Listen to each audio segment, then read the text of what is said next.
The House at Pooh Corner by A. Milne. Chapter 6, in which Pooh invents a new game and Eeyore joins in.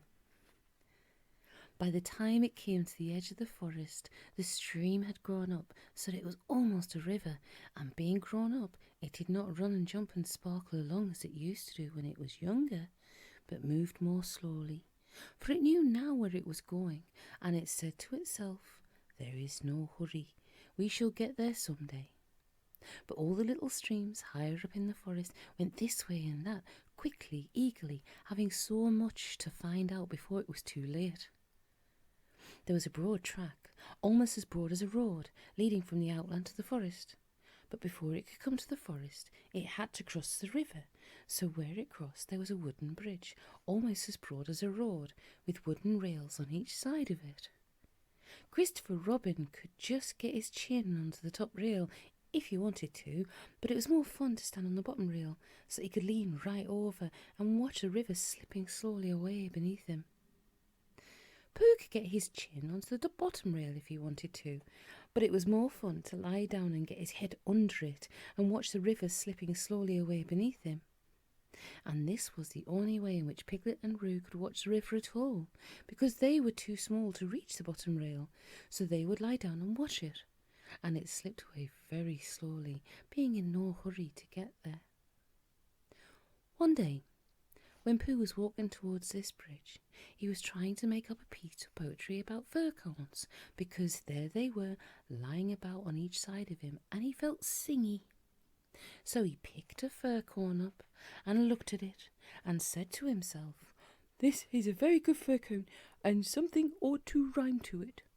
But he couldn't think of anything. And then this came into his head very suddenly. "Here is a mystery about a little fir tree. Owl says it's his tree, and Kanga says it's her tree."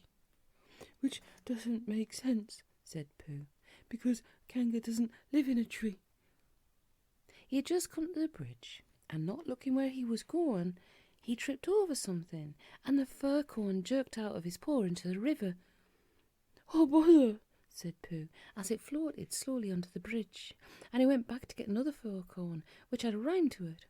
But then he thought that he would just look at the river instead, because it was a peaceful sort of day. So he lay down and looked at it, and it slipped slowly away beneath him, and suddenly there was his fir cone slipping away too.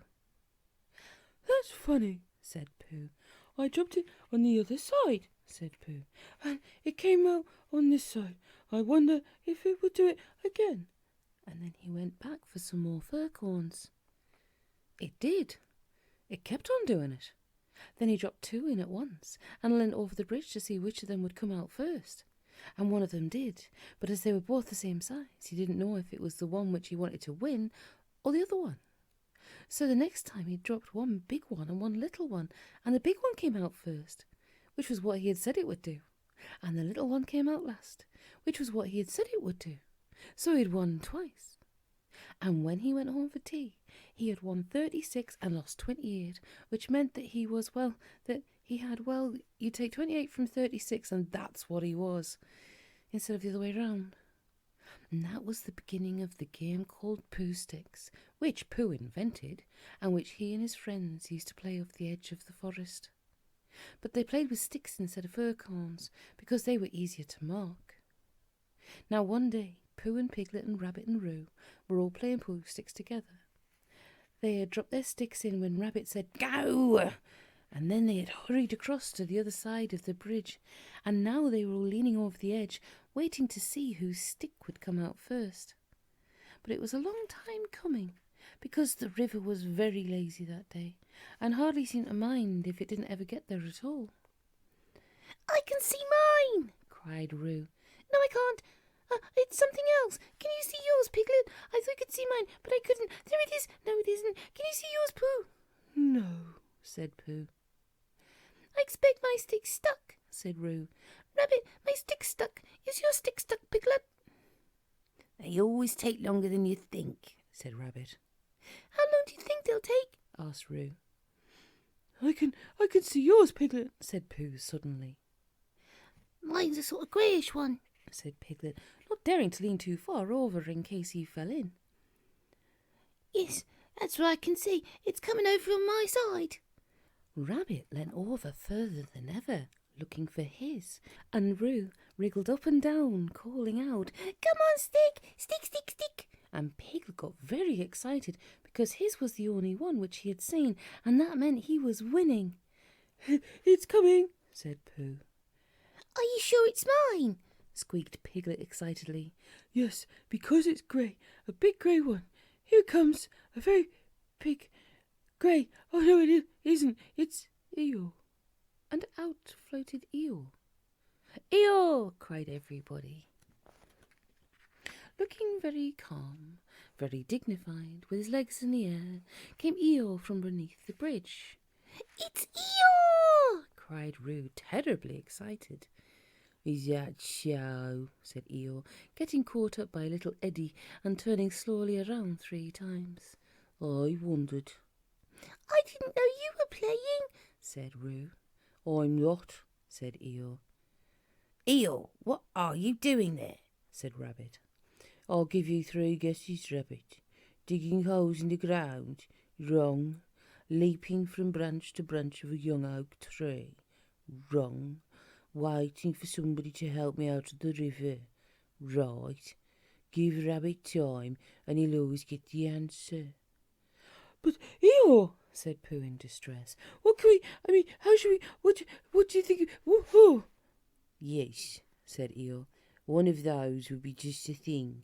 Thank you, Pooh. He's going round and round, said Roo, much impressed. And why not? Said Eeyore coldly. I can swim too, said Roo proudly. Not round and round, said Eeyore. It's much more difficult. I didn't want to come swimming at all today, he went on, revolving slowly.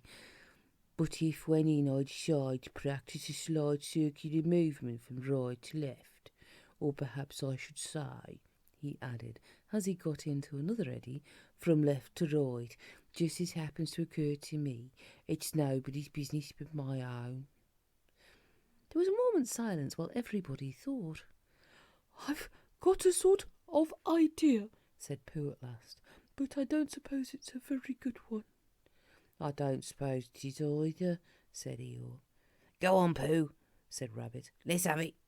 Well, if we all threw stones and things into the river on one side of Eeyore, the stones would make waves, and the waves would wash him to the other side. That's a very good idea, said Rabbit, and Pooh looked happy again. Very, said Eeyore. When I want to be washed, Pooh, I'll let you know. Supposing we hit him by mistake, said Piglet anxiously. Or supposing you missed him by mistake, said Eeyore. Think of all the possibilities, Piglet, before you settle down to enjoy yourselves. But Pooh had got the biggest stone he could carry and was leaning over the bridge, holding it in his paws.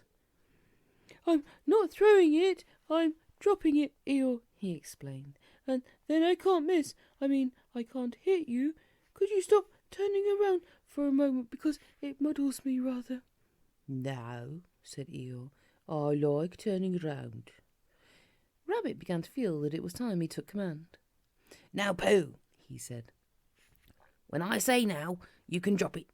Eeyore, when I say now, Pooh will drop his stone. Thank you very much, Rabbit, but I expect I shall know. Are you ready, Pooh? Piglet, give Pooh a little bit more room. Get back a bit there, Roo. Are you ready? No, said Eeyore. Now, said Rabbit. Pooh dropped his stone. There was a loud splash and Eeyore disappeared. It was an anxious moment for the watchers on the bridge. They looked and looked, and even the sight of Piglet's stick coming out a little in front of Rabbit's didn't cheer them up as much as you would have expected. And then, just as Pooh was beginning to think that he must have chosen the wrong stone, or the wrong river, or the wrong day for his idea, something grey showed for a moment by the riverbank, and it got slowly bigger and bigger, and at last it was Eeyore coming out. With a shout they rushed off the bridge and pushed and pulled at him, and soon he was standing among them again on dry land. Oh, Eeyore, you are wet, said Piglet, feeling him. Eeyore shook himself and asked somebody to explain to Piglet what happened when you'd been inside a river for quite a long time. Well done, Pooh, said Rabbit kindly. That was a good idea of ours. What was? Said Eeyore. Hooshing you to the bank like that. Hooshing me, said Eeyore in surprise. Hooshing me? You didn't think I was hooshed, did you? I dived. Pooh dropped a large stone on me, and so as not to be struck heavily on the chest, I dived and swam to the bank. You didn't really, whispered Piglet to Pooh so as to comfort him. I didn't think I did, said Pooh anxiously. It's just Eeyore, said Piglet. I thought your idea was a very good idea. Pooh began to feel a little more comfortable, because when you're a bear with a very little brain and you think of things, you find sometimes that a thing which seemed very thingish inside you is quite different when it gets out in the open and there's other people looking at it. And anyhow, Eeyore was in the river, and now he wasn't, so he hadn't done any harm. How did you fall in, Eeyore? asked Rabbit, as he dried him with Piglet's handkerchief. I didn't, said Eeyore. But how? I was bounced, said Eeyore. Oh, said Roo excitedly. Did somebody push you? Somebody bounced me. I was just thinking by the side of the river, thinking if any of you know what that means, then I received a large bounce. Oh, Eeyore, said everybody.